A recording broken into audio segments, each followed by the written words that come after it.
আসসালামু আলাইকুম রহমতুল্লাহি ওয়াবারাকাতুহু। উম্মে হাবিবা, যিনি রমলা নামে পরিচিত ছিলেন, আল্লাহ ও রসুলকে অন্য সকল কিছুর উপর প্রাধান্য দিয়েছেন আর কুফরির জীবনে ফিরে যাওয়াকে ঘৃণা ভরে প্রত্যাখ্যান করেছেন, যেমন মানুষ অগ্নিতে নিক্ষিপ্ত হওয়াকে ঘৃণা করে। এ কথা বলেছেন ঐতিহাসিক বৃন্দগণ। আবু সুফিয়ান ইবনে হারবের কখনো মনে হয়নি যে তার সিদ্ধান্তের বাইরে যাওয়া অথবা তার মতামতের বিরোধিতা করার সাধ্য কুরাইশি কোনো সদস্যের থাকতে পারে, কারণ তিনি মক্কার একমাত্র অবিসংবাদিত নেতা। তিনি এমন সর্দার, মক্কার সকল মানুষ যার আনুগত্য করে দ্বিধাহীনভাবে। কিন্তু তারই মেয়ে রমলা, যার ডাকনাম উম্মে হাবিবা, এই বদ্ধমূল ধারণাকে একেবারে মিথ্যা প্রমাণ করে দিলেন। সেটা এইভাবে যে তিনি সোজাসুজি অস্বীকার করলেন পিতার দেবদেবীকে মানতে, পূজা করতে। তিনি ও তার স্বামী উবাইদুল্লাহ ইবনে জাহাস ঈমান গ্রহণ করলেন এক ও লা শরীক আল্লাহর প্রতি, এবং নবী মুহাম্মদ সাল্লাল্লাহু আলাইহি ওয়াসাল্লাম ইবনে আবদুল্লাহ ও রিসালাত তার রাসূল হওয়াকে সত্য বলে স্বীকার করলেন। আবু সুফিয়ান নিজের সকল শক্তি ও ক্ষমতা দিয়ে নিজের মেয়ে ও জামাতাকে নিজের ও পূর্বপুরুষের ধর্মে ফিরিয়ে আনতে চেষ্টা চালালো, কিন্তু সফল হলো না।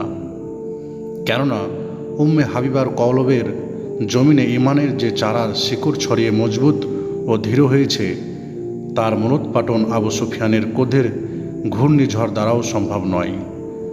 আবু সুফিয়ানের রাগ তার ঈমানি বৃক্ষকে উপড়ে ফেলতে পারল না। উম্মে হাবিবার ইসলাম গ্রহণের কারণে আবু সুফিয়ান ভীষণ চিন্তায় পড়ে গেল, কারণ সে বুঝতে পারছিল না কোন মুখ নিয়ে সে কুরাইশের সামনে যাবে। নিজের মেয়েকে নিজের অনুগত বানাতে পারল না তাকে মুহাম্মদের অনুসরণ থেকে ফেরাতে। কুরাইশের লোকজন যখন দেখল যে আবু সুফিয়ান নিজের মেয়ে ও জামাতার উপর ক্ষিপ্ত, তখন তাদের স্পর্ধা বেড়ে গেল। তারা ওই দুজনের জীবনকে ফেলে দিল গভীর সংকটে। নানাভাবে ভয়ভীতি দেখিয়ে তাদের ঠেলে দিল দুর্বিষহ জীবনে।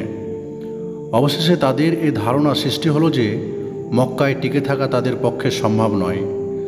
যখন রাসূলুল্লাহ সাল্লাল্লাহু আলাইহি ওয়াসাল্লাম মুসলিমদের জন্য হাবশায় হিজরতের অনুমতি দিলেন, তখন আবু সুফিয়ানের কন্যা রমলা ও তার শিশুকন্যা হাবিবা ও স্বামী উবাইদুল্লাহ ইবনে জাহাস ছিলেন নিজেদের দিন রক্ষার উদ্দেশ্যে আল্লাহর সন্তুষ্টি লাভের প্রত্যাশায় হিজরতকারীদের সাথে এবং নিজেদের ঈমান হেফাজতের লক্ষ্যে নাজাসির আশ্রয়ে গমনকারীদের শীর্ষে। কিন্তু আবু সুফিয়ান ইবনে হারব এবং অন্য কুরাইশি নেতাদের হাত থেকে নিষ্কৃতি পাওয়া খুবই কঠিন। হাবশায় গিয়েও স্বস্তির স্বাদ নেওয়া তাদের জন্য কষ্টকর হয়ে পড়ল। তারা নাজাসির নিকট পাঠালো কয়েকজন দূত, যেন তাদের মাধ্যমে নাজাসিকে মুসলিমদের বিরুদ্ধে খেপিয়ে তোলা যায় এবং ওদেরকে মক্কায় ফেরত পাঠানোর দাবি জানানো যায়। নাজাসি দূতদের মুখে সব কথা শুনে তার দেশে হিজরত করে আসা মুসলিম নেতৃবৃন্দকে ডেকে পাঠালেন। তাদের কাছে ইসলামের হাকিকাত জানতে চাইলেন ঈসা ইবনে মারিয়াম ও তার মা সম্পর্কে তাদের বিশ্বাস। সবশেষে এও বলেন যে তোমাদের নবীর প্রতি অবতীর্ণ কিতাব থেকে আমাকে কিছুটা শোনাও। তারা যখন ইসলামের হাকিকাত সম্পর্কে আলোচনা করলেন এবং তাকে কোরআনের কিছু আয়াত পড়ে শোনালেন, তিনি এমনভাবে প্রভাবিত হলেন যে চোখের পানিতে তার দাড়ি ভিজে গেল। তিনি তাদেরকে বললেন, যে বাণী তোমাদের নবী মুহাম্মদের প্রতি অবতীর্ণ হয়েছে আর যে বাণী এসেছিল ঈসা ইবনে মারিয়াম, উভয় বাণী একই উৎস থেকে আগত। এরপর এক অদ্বিতীয় লা শারীক আল্লাহর প্রতি তার ঈমানের ঘোষণা দিলেন এবং মুহাম্মদ সাল্লাল্লাহু আলাইহি ওয়াসাল্লামের নবুয়তকে তিনি সত্য বলে বিশ্বাস করেন, সে কথাও সবাইকে জানালেন। সাথে সাথে একথাও ঘোষণা করলেন যে তার দেশে আগত মুসলিমদের তিনি পৃষ্ঠপোষকতা দিয়ে যাবেন, তাদের সাহায্য অব্যাহত রাখবেন, যদিও তার অন্য নেতৃবর্গ ইসলাম গ্রহণ করতে অস্বীকৃত জানায় এবং তাদের পুরাতন খ্রিস্টীয় মতবাদের উপর অবিচল থেকে যায়। উম্মে হাবিবা ভাবলেন, এবার হয়তো তিনি দেখা পাবেন মেঘমুক্ত নির্মল দিবসের। তিনি মনে করলেন দীর্ঘ ক্রান্তিকর সফর হয়তো তাকে নিরাপদ এক আঙিনায় পৌঁছে দিয়েছে। এই সব ভাবনার কারণ এই যে তিনি জানতেন না অগাধ তাকদীর তার জন্য আরও কত কি লুকিয়ে রেখেছে। অসীম হিকমত ওয়ালা ও প্রজ্ঞাময় মহান আল্লাহ চাইলেন উম্মে হাবিবার এমন কঠিন পরীক্ষা নিতে যেখানে বুদ্ধিদীপ্ত পুরুষদেরও বুদ্ধির লোপ পেয়ে যায়, যেখানে দূরদৃষ্টি সম্পূর্ণ বিচক্ষণদের তীক্ষ্ণতাও ভোতা হয়ে যায়। চাইলেন এক ভয়াবহ অগ্নি পরীক্ষায় উত্তীর্ণ করে তাকে সফলতার শীর্ষ চূড়ায় পৌঁছাতে। কোনো এক রাতে উম্মে হাবিবা বিছানায় গেলেন। তিনি স্বপ্নে দেখলেন তার স্বামী উবাইদুল্লাহ ইবনে জাহাস এক প্রমত্ত সমুদ্রে হাবুডাবু খাচ্ছে। তাকে ঢেকে দিচ্ছে গভীর কালো অন্ধকার, তার অবস্থা নিকৃষ্টতর। তিনি ঘুম থেকে জাগলেন প্রচণ্ড ভয় ও উত্তেজনায় অস্থির হয়ে। এই স্বপ্নের কথা স্বামীকে অথবা অন্য কাউকে তিনি বলতে চাইলেন না, কিন্তু তার সেই স্বপ্ন খুব শীঘ্রই বাস্তবায়িত হয়ে গেল। কেননা সেই কালো অশুভ রাত্রির পর একটি দিনও পার হলো না, ইতিমধ্যেই উবাইদুল্লাহ ইবনে জাহাস ইসলাম ত্যাগ করে খ্রিস্টান হলো। এরপর সে মদের দোকানে উপুর হয়ে পড়ে থাকলো, আসক্ত হলো সকল নিকৃষ্টতার জননীতে বা মদে। সারাক্ষণ শুধু মদ গিলতে থাকলো। স্ত্রীর নিকটে তুলে ধরল দুটি বিকল্প, ও হয় নিতে হবে তালাক অথবা হতে হবে খ্রিস্টান। উম্মে হাবিবা দেখলেন তার সম্মুখে তিনটি পথ খোলা। এক, স্বামীর কথা মেনে নেওয়া, যিনি এখনও খ্রিস্ট ধর্ম গ্রহণের জন্য পীড়াপিড়ি অব্যাহত রেখেছেন। তাকে মানলে হতে হবে ইসলাম ত্যাগী মুরতাদ, নাউজিবিল্লাহ। পরিণত হবে দুনিয়ার লাঞ্ছনা আর আখিরাতে আযাব। এটি এমন এক বিষয় যা কোনোভাবে মেনে নেওয়া সম্ভব নয়।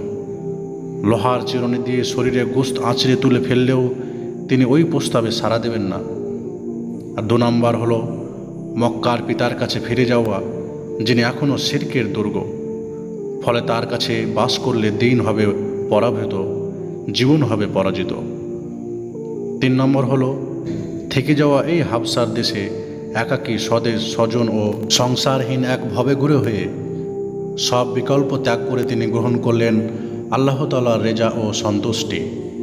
তিনি সংকল্প করলেন, স্থির সিদ্ধান্তে উপনীত হলেন যে যতদিন আল্লাহর পক্ষ থেকে কোনো ফয়সালা না আসে তিনি থাকবেন এই হাবসাতেই। উম্মে হাবিবার ইস্তেজার ও অপেক্ষার কষ্ট দীর্ঘ হলো না। পূর্ব স্বামী খ্রিস্টান হওয়ার পরপরেই মৃত্যুবরণ করলে তার ইজ্জত শেষ হওয়ার সাথে সাথেই এসে গেল প্রতীক্ষিত স্বস্তির সমাধান, এসে গেল বাঁধ ভাঙা আনন্দের জোয়ার। তার বিষণ্ণ গৃহের ছাদে এসে বসল দীর্ঘমেয়াদী সুখ সবুজ ডানা মেলে। রূপালী আলোর মিষ্টি হাসিমাখা কোনো এক শুভ্র স্নিগ্ধ সকালে তার দরজায় কড়ায় নাড়া পড়ল। তিনি যখন খুলে দিলেন দরজা, নাজ্জাশী বাদশার খাস খাদেমা আবরাহাকে দেখে চমকে উঠলেন। আবরাহা তাকে প্রফুল্লতার হাসি মেখে সৌজন্যপূর্ণ ভাষায় অভিবাদন জানালেন। ভেতরে প্রবেশের অনুমতি চাইলেন। ভেতরে গিয়ে জানালেন, বাদশাহ আপনাকে সালাম দিয়েছেন। তিনি আপনাকে জানাচ্ছেন যে আল্লাহ রসুল মুহাম্মদ সাল্লাল্লাহু আলাইহি ওয়াসাল্লাম আপনাকে বিয়ের জন্য প্রস্তাব পাঠিয়েছেন। বাদশার কাছে পাঠানো এক চিঠিতে তিনি তাকে উকিল নিযুক্ত করেছেন যেন তার সঙ্গে আপনার আকদ সম্পন্ন করে দেন। অতএব আপনি আপনার পছন্দের কাউকে উকিল মনোনীত করুন।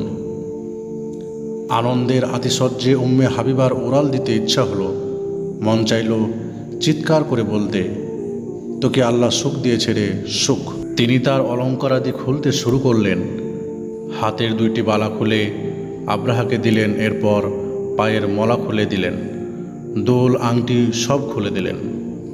তিনি যদি দুনিয়ার সকল সম্পদের মালিক হতেন তাহলে সে মুহূর্তে তাও তাকে দিয়ে দিতেন। এই সব কিছু দেওয়া শেষ করে তিনি বললেন, আমি খালিদ ইবনে সায়েদ ইবনুল আসকে আমার উকিল নিযুক্ত করলাম। এখানে তিনি আমার সর্বাধিক কাছের মানুষ। শহরের উপকণ্ঠে হাবসার শ্যামল ঘেরা একটি বাগানের দিকে উঁকি মেরে থাকা সবুজ বৃক্ষ শোভিত একটি ঢিলায় অবস্থিত নাজাসির শাহী মহল। জমকালো আসবায়ে ঠাসা, চকচকে পিতল নির্মিত প্রদীপের আলোয় আলোকিত, বর্ণিল পুষ্পের নকশা অঙ্কিত, সুসজ্জিত ও সুপ্রশস্ত এক মিলনায়তনে সমবেত হয়েছেন হাবসায় অবস্থানরত শীর্ষস্থানীয় সাবাহে গ্রাম। যাদের নেতৃত্ব রয়েছেন জাফর ইবনে আবি তালিব, খালিদ ইবনে সাইদ ইবনুল আস, আবদুল্লাহ ইবনে হুজাফা আস-সাহমি প্রমুখ। তারা সকলে রসুল সাল্লাল্লাহু আলাইহি ওয়াসাল্লামের সঙ্গে হাবিবা বিনতে আবু সুফিয়ানের আকদ অনুষ্ঠানে উপস্থিত হয়েছেন। মজলিসের সভাপতিত্ব করছেন নাজাশী। তিনি সকলকে সম্বোধন করে বললেন, প্রতাপশালী, পরাক্রমশালী, নিরাপত্তাদাতা ও মহাপবিত্র আল্লাহর প্রশংসা করছি, আর সাক্ষ্য দিচ্ছি যে ইবাদতের উপযুক্ত আল্লাহ ছাড়া আর কেউ নেই, আর মুহাম্মদ তার বান্দা ও রসুল। আমি আরও সাক্ষ্য দিচ্ছি যে তিনি সে মহান নবী যার সম্পর্কে সুসংবাদ দিয়ে গেছেন ঈসা ইবনে মারিয়াম। আম্মাবাদ, আল্লাহ রসুল সাল্লাল্লাহু আলাইহি ওয়াসাল্লাম আমাকে বলেছেন তার সঙ্গে উম্মে হাবিবা বিনতে আবু সুফিয়ানকে বিবাহ বন্ধনে আবদ্ধ করে দিতে। আমি তার আহ্বানে সাড়া দিয়ে তার নায়েব হিসাবে আল্লাহর বিধান ও তার রসুলের আদর্শের ভিত্তিতে 400 স্বর্ণমুদ্রা মোহর প্রদান করলাম। তিনি খালিদ ইবনে সাইদ ইবনুল আস এর সম্মুখে দিনার সব ঢেলে দিলেন। এবার খালিদ দাঁড়িয়ে বললেন, সকল প্রকার প্রশংসার একমাত্র উপযুক্ত আল্লাহ। আমি তারই প্রশংসা করছি, একমাত্র তার কাছেই সাহায্য প্রার্থনা করছি, তার কাছেই ক্ষমা চাচ্ছি, তওবা করছি তার কাছেই। সাক্ষ্য দিচ্ছি যে মুহাম্মদ তার বান্দা ও রসুল। তিনি তাকে পাঠিয়েছেন সত্য ও সঠিক পথের দিশা দিন ইসলাম দিয়ে। কাফেররা না চাইলেও ওই দিনকে সকল বাতিল ধর্মের উপর বিজয়ী করার উদ্দেশ্যে হামদ ও সালাতের পর আমি প্রিয় নবীর আহ্বানে সাড়া দিয়ে আমার মুআক্কেল উম্মে হাবিবা বিনতে আবু সুফিয়ানকে তার বিবাহ প্রদান করলাম। মহান আল্লাহ তাআলা তার রসুলের জীবনে এই স্ত্রীর মাধ্যমে বরকত প্রদান করুন। উম্মে হাবিবাকে শুভেচ্ছা তার জন্য আল্লাহ তাআলার এই শুভ সমাধানের কারণে। এরপর মোহরের সব অর্থ তাকে পৌঁছে দেওয়ার জন্য তিনি উঠতে চাইলেন। তার কারণে সঙ্গীরা উঠতে চাইল। নাজাশী তাদেরকে বললেন, আপনারা দয়া করে বসুন। নবীদের সুন্নাত হলো বিয়ের পর আপ্যায়ন করা। তাদের জন্য খাবারের ব্যবস্থা করলেন। সবাই খেয়ে বিদায় হলেন। উম্মে হাবিবা রাদিয়াল্লাহু আনহা বলেন, যখন সব অর্থ আমার হাতে এসে গেল, সুসংবাদদাতা আব্রাহার জন্য পাঠালাম 50 মেসকাল স্বর্ণ। তাকে জানালাম, সুসংবাদ প্রদানের সময় দিয়েছিলাম অতি সামান্য, কারণ তখন আমার কাছে দেওয়ার মতো ওগুলো ছাড়া আর কিছুই ছিল না। কিছুক্ষণের মধ্যে আব্রাহা এসে হাজির হলেন। পূর্বের ও পরের সব কিছু আমার নিকট ফেরত দিয়ে বললেন, বাদশাহ আমাকে ওয়াদা করিয়েছেন যেন তোমার থেকে কোনো কিছু গ্রহণ না করি। তিনি স্ত্রীদের নির্দেশ দিয়েছেন তাদের কাছে যত সুগন্ধি আছে সব তোমাকে পাঠিয়ে দিতে। পরের দিনেও তিনি আমার কাছে নিয়ে আসলেন জাফরান, চন্দন ও আম্বার সহ বিভিন্ন আতর ও সুগন্ধি। আমাকে সবগুলো দিয়ে বললেন, তোমার কাছে আমার একটি বিশেষ কথা আছে। কি সেই কথা? আমি ইসলাম কবুল করেছি দিনে মুহাম্মাদের ইত্তেবা অনুসরণ করে, সুতরাং তুমি নবীজির কাছে আমার সালাম বলবে।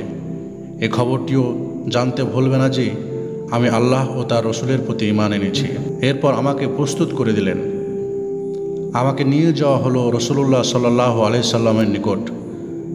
তার সঙ্গে আমার সাক্ষাৎ যখন হলো, বিয়ের প্রস্তাব সংক্রান্ত সব খুঁটিনাটি তাকে খুলে বললাম, আর আব্রাহার সঙ্গে আমি যা যা করেছি তাও বললাম। তার সালামও পৌঁছে দিলাম। নবীজি খুশি হলেন।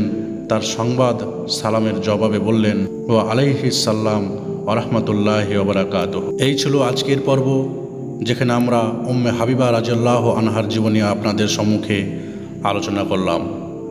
আশা করি আপনাদের আজকে এই পর্বটি অনেক ভালো লাগবে। আজকের পর্বটি এখানেই শেষ করছি। আসসালামু আলাইকুম ওয়া রাহমাতুল্লাহি ওয়া বারাকাতুহু।